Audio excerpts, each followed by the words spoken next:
Hello guys, કેમ છો? જય શ્રી કૃષ્ણ, રાધે રાધે.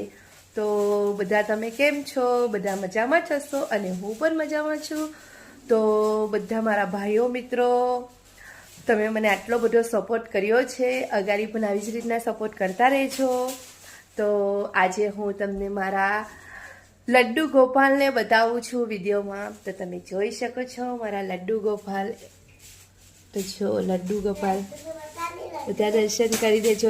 લડ્ડુ ગોપાલ માટે મેં બેડ મંગાવ્યો છે. તો જો બેડ પણ આવી ગયો છે. અમારા કૃષ્ણ, રાધા કૃષ્ણ છે. અને હિંચકો પણ મંગાવી દીધો છે. જો તો કેવો લાગ્યો? મારા લડ્ડુ ગોપાલ માટે હિંચકો મંગાવ્યો છે.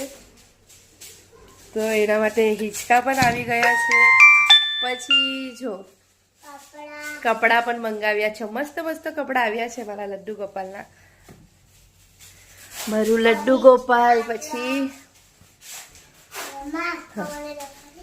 બતાવું ને, અહીંયા છે. પછી મારા સાઈ બાબા. જો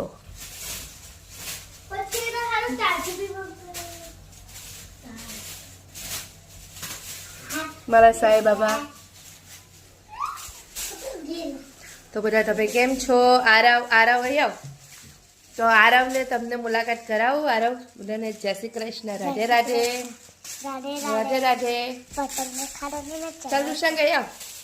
એ મારો નાનો બાબો છે, આ મારો મોટો બાબો છે. આ બાજુ આવી જા.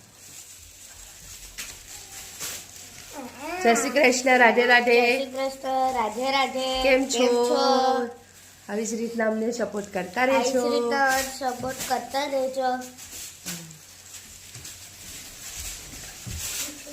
તો ગાઈસ પ્લીઝ મને આવી જ રીતના સપોર્ટ કરતા રહેજો. અને બધાને દિલથી ધન્યવાદ. રાધે રાધે. તો આપણે એક નાનકડું સોંગ લઈ લઈએ છીએ. દ્વારિકાનો નાથ મારો રાજા રણછોડ છે, એને મને માયા લગાડી રે. દ્વારિકાનો નાથ મારો રાજા રણછોડ છે, એને મને માયા લગાડી રે. એને મને માયા લગાડી મારા કાના. તો જો તો મારો બ્લોગ કેવો લાગ્યો પ્લીઝ કમેન્ટ કરતા રહેજો અને મને કહેતા રહેજો. તો હવે નાના નાના બ્લોગ બનાવવાનું ચાલુ કરી દઉં છું.